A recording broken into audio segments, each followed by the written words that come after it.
warahmatullahi wabarakatuh. Apa kabar semua sahabat Bunian pada siang hari? Hari ini hujan ya, dari pagi. Ini udah siang, hujannya tidak berhenti. Karena duduk di rumah ya. Oke, hari ini saya nak bahas masalah peraturan terkait dengan masalah PJ Bupati, PJ Wali Kota, PJ Gubernur. Itu peraturan. Tapi saya tak bahas PJ Gubernurnya.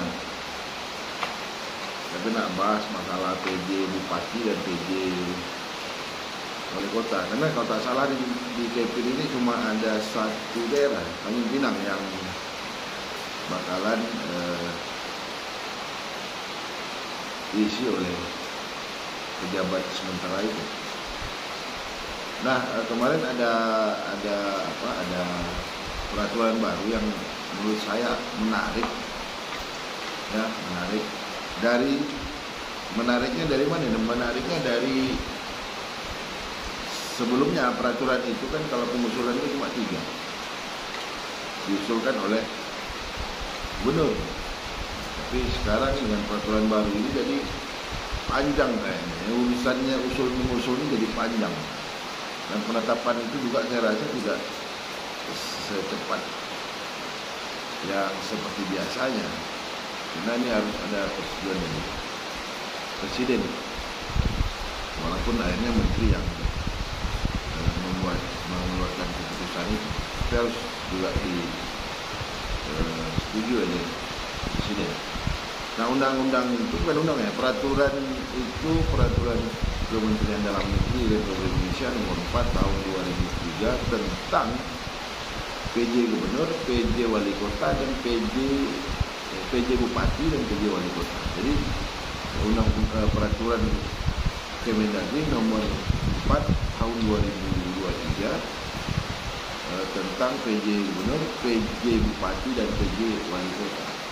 Nah, menariknya ya, kita susah panjang karena dia cukup tidak terlalu panjang memang isi peraturan itu. Tapi kita bahas yang masalah di kabupaten kota saja. Nah, di paragraf 1 ya, pasal 9 itu, di situ berbunyi lebih kurang begini ya. Yang mengusulkan calon PJ Bupati dan PJ Wali Kota itu ada 3 instansi. Pertama, Menteri. Yang kedua, Gubernur. Yang ketiga, DPRD Kabupaten Kota,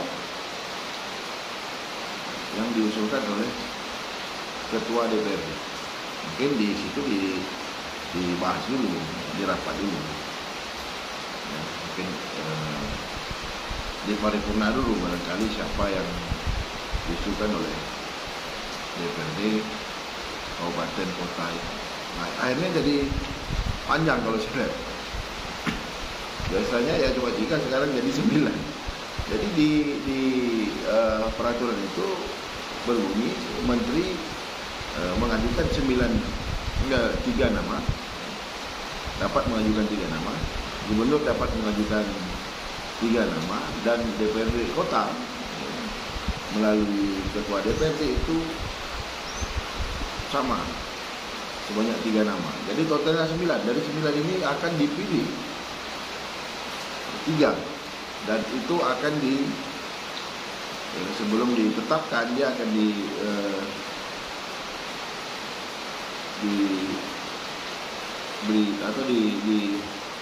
diserahkan kepada presiden. Walaupun nanti penetapannya itu dilakukan oleh menteri. Nah, ini kalau menurut saya pengusulan ini semakin panjang. Saya jadi heran juga dengan pemerintah ya. Kita kalau dapat mempersingkat birokrasi, kita jadi panjang birokrasi. Nah, karena kalau saya melihat pengusulan dari DPRD Kabupaten Kota sudah dimasukkan di dalam peraturan itu, berarti pengusulan PJ Bupati dan Wali Kota ini sudah masuk ke ranah politik. Ya, kalau sudah masuk ranah politik ya biasa tarik menarik lah, panjang lah urusannya itu. Ya, kalau saya sih ya seperti yang sudah aja, gubernur mengajukan 3 nama, dari 3 itu 1 ditetapkan, sudah selesai.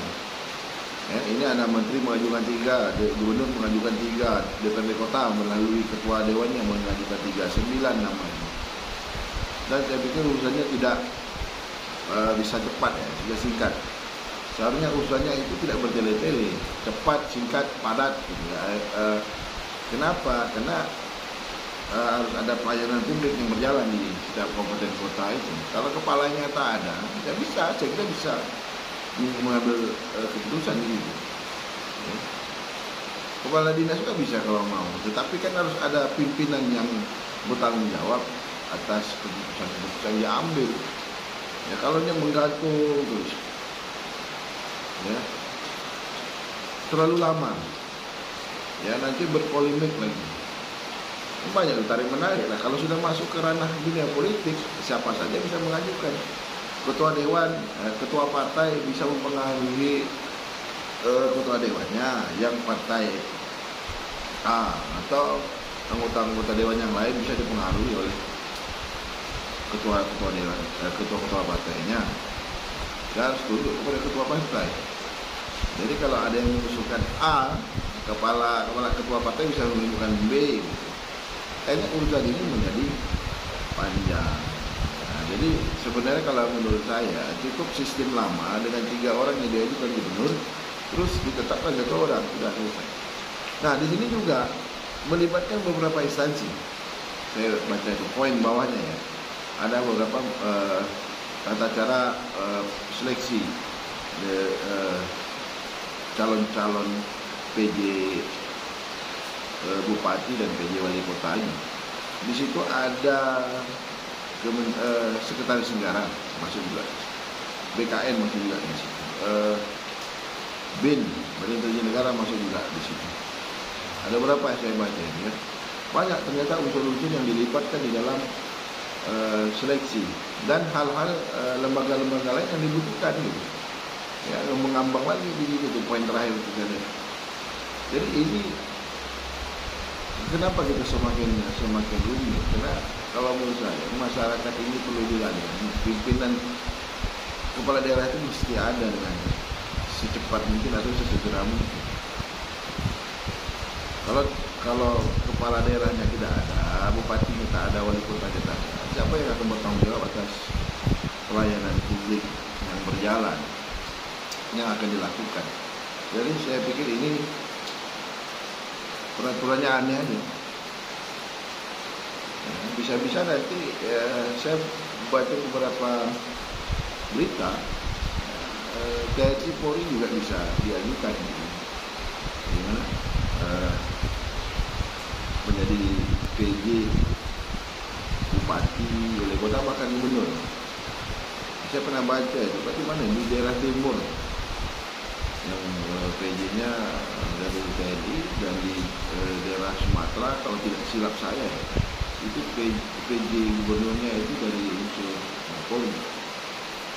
Akhirnya kalau di bawah bentuk-bentukan ya tarik menarik, akhirnya ya bisa saja 2 lembaga atau 2 institusi ini ya, kalau itu memang aturannya dibenarkan seperti yang sudah ada, itu tidak mustahil kalau pandangan saya nantinya bahkan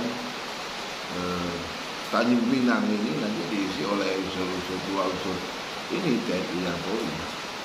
Kalau menurut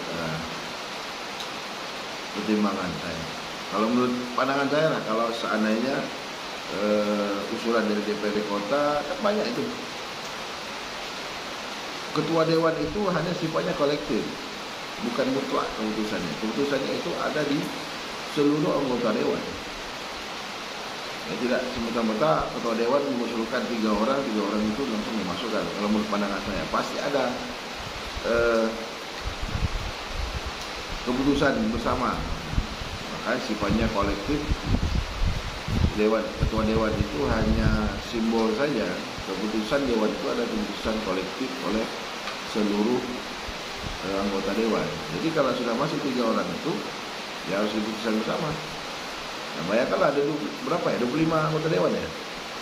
Kalau ada 25 anggota dewan di kota itu, ya masing-masing fraksi mencari jagoannya di situ, dan masing-masing mempertahankan jagoannya. Nah, saya pikir ramai juga. Akhirnya kembali ke pusat ini. Karena setelah ditetapkan oleh DPRD, dia tidak diajukan ke gubernur, tapi diajukan langsung ke kementerian. Jadi dia bypass dia, tidak berjenjang. Ini 3 orang ajukan gubernur 3 orang, 6 orang naik ke atas, tidak. Gubernur 3 orang kementerian, anggota dewan yang diusulkan melalui ketua dewan itu 3 orang ke kementerian langsung, ya kan? Jadi cuman keuntungannya barangkali peraturan ini tidak semuanya juga salah, tapi ada untung ruginya juga bagi daerah kabupaten kota yang diberi kesempatan untuk mengusulkan ini. Bisa saja dia mengusulkan orang-orang dari kabupaten kota tersebut, misalkan sekdanya yang sudah mungkin punya pangkat segala macam syarat yang sudah memenuhi, ya kata tidak salah saya itu minimal ahli media lah ya. Bisa diajukan. Artinya kalau ada dari kabupaten kota pegawai ASN-nya yang berpangkat ahli media yang sudah bisa untuk dicalonkan menjadi calon PJ Sekda, bisa saja PJ Wali Kota bisa saja diajukan dari kabupaten kota. Kalau tidak kan bisa sebelumnya kan menjadi monopoli oleh provinsi mengangkat ya orang dia lah diangkatnya SC1, SC2 misalnya menjadi PJ. Nah sekarang daerah kabupaten memiliki kesempatan untuk mengangkat orang daerah masing-masing, orang-orang yang berada di kabupaten kota masing-masing untuk diajukan menjadi PJ. Itu pun kalau memenuhi syarat. Saya pikir adalah ya pegawai-pegawai yang sudah senior di kabupaten kota itu, saya pikir dengan pangkat dengan syarat seperti itu pasti ada. Ya, untungannya mungkin di situ. Untungannya kabupaten kota bisa mengusulkan anak-anak daerahnya untuk menjadi PJ. Tanjung Pinang ya, orang-orang Tanjung Pinang mungkin yang atau ASN Tanjung Pinang bisa diusulkan menjadi PJ kota, PJ wali kota. Itu keuntungannya ya. Kalau tidak kan ya dimonopoli oleh provinsi. Tapi kalau menurut hemat saya, memang kalau untuk cepat pelayanan publik, sistem yang lama itu lebih bagus. Jadi tidak terlalu ribet, 3 orang cukup. Ini 9 orang dan wow, saya rasa ini menarik untuk disimak perjalanan proses pengajuan PJ Sekda ini dari kabupaten kota, provinsi dan kementerian. Jadi itu ya peraturan nomor 4 tahun 2003 tentang PJ Gubernur, PJ Bupati dan PJ Wali Kota. Itulah peraturan yang kemarin saya baca, wow, panjang juga ini urusannya. Ya mungkin itu saja yang ingin saya sampaikan ya. Kemarin saya beberapa kali baca media online, kebetulan 2 kali saya membaca. Ada media yang bertanya kepada Pak Gubernur tentang masalah itu. Akhirnya menggelitik juga itu yang saya bahas ini. Barangkali ini bisa menjadi masukan kawan-kawan media ya, dengan peraturan nomor 4 tahun 2003 itu mudah-mudahan bisa dicari dan bisa menjadi berita yang menarik ya. Saya akan tunggu berita dari kawan-kawan media itu tentang peraturan yang panjang. Ya, mungkin itu saja yang ingin saya sampaikan. Saya akhiri dengan assalamualaikum warahmatullahi wabarakatuh. Selamat sore. Siang.